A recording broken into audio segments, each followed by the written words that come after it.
गणानां त्वा गणपतिगं हवामहे कविं कवीनामुपवस्त्रवस्तमं ज्येष्ठराजं ब्रह्मणां ब्रह्मणस्पतः नः शृण्वन्नोतिभिस्सीदसाधनं प्रणो देवी सरस्वती वाजेभिर्वाजिनीवती दीनामविद्रेवतो महासरस्वत्यै नमः। गुरुब्रह्मा गुरुर्विष्णुः गुरुर्देवो महेश्वरः गुरुसाक्षात् परब्रह्मः तस्मै श्री गुरवे नमः। श्री श्री श्री डॉक्टर रामकृष्ण मम गुरुदेवतायै नमो नमः। न गुरोरधिकम् इति शिवशासनतः। श्री महागणपति देवताय नमः। संकटहर गणपति चतुर्थी రోజున గణపతి యొక్క విశిష్టత ఎన్నోసార్లు గణపతి గురించి చెప్పుకున్నాము. భౌతికంగా గణపతి యొక్క విశిష్టత, గణపతి యొక్క విశిష్టమైన అర్చన విధానం, గణపతి యొక్క రహస్యం. గణపతి అంటే అసలు ఎవరు అంటే మనం చూస్తున్న భౌతిక రూపము గణపతి కాదు, గణముల యొక్క అధిపతి. గణము అంటే కౌంటింగ్. ఏం కౌంట్ చేస్తాడు, ఎలా కౌంట్ చేస్తాడు అంటే గోర్లు ఏ రోజుకి ఎంత పెరగాలో అంతే పెరుగుతాయి. ఒక మనిషి పిండాండ బ్రహ్మాండం ఎంత పెరుగుతూ ఉండాలో అంతే పెరుగుతాడు. జుట్టు మనకి ఎంత పెరగాలో అంతే పెరుగుతూ ఉంటుంది.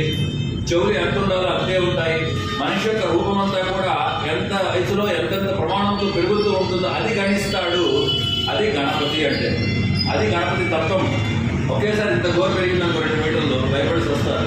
కాబట్టి అలా కాకుండా రోజు కొంచెం కొంచెం ఎలా పెరగాలో అన్నింటినీ చేసే సాంఖ్యాయన యోగము గణపతి. గణపతి అంటే కౌంటింగ్. కాబట్టి ఇటువంటి గణములకు అధిపతి మన యొక్క పూర్వజన్మ పరజన్మలో ఉన్నటువంటి వాటిని గణిస్తూ జీన్స్ రూపంలో వచ్చే రోగాలని వ్యాధుల్ని కూడా ఈ మంత్రంతో జెనెటిక్ కోడ్ని చేంజ్ చేసేటువంటి గణపతి మంత్రము. గణముల యొక్క అధిపతి, మూలాధారణ అధిపతి.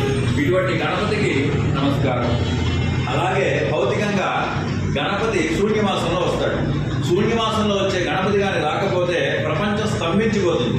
ఎందుకంటే గణపతి యొక్క ఉత్సవం ప్రారంభమైనప్పుడు 9 రోజుల పాటు సామూహికంగా చేసినప్పుడే మనకి స్వతంత్రం కూడా వచ్చింది గణపతి ఉత్సవాల్లోనే.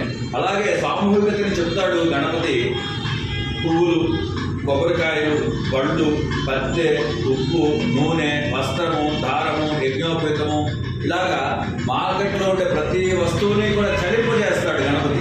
చలింపజేసి ఏ కులం వాడిని ఏ మతమైన అమ్మేటట్టుగా చేసి ఆ మొత్తం మార్కెట్ని కూడా స్తంభించిన దాన్ని విజృంభించేటట్టుగా చేసేటువంటి మహాగణపతి లేకపోతే మొత్తం వ్యవస్థ అంతా కూడా కుప్పకూలిపోతుంది.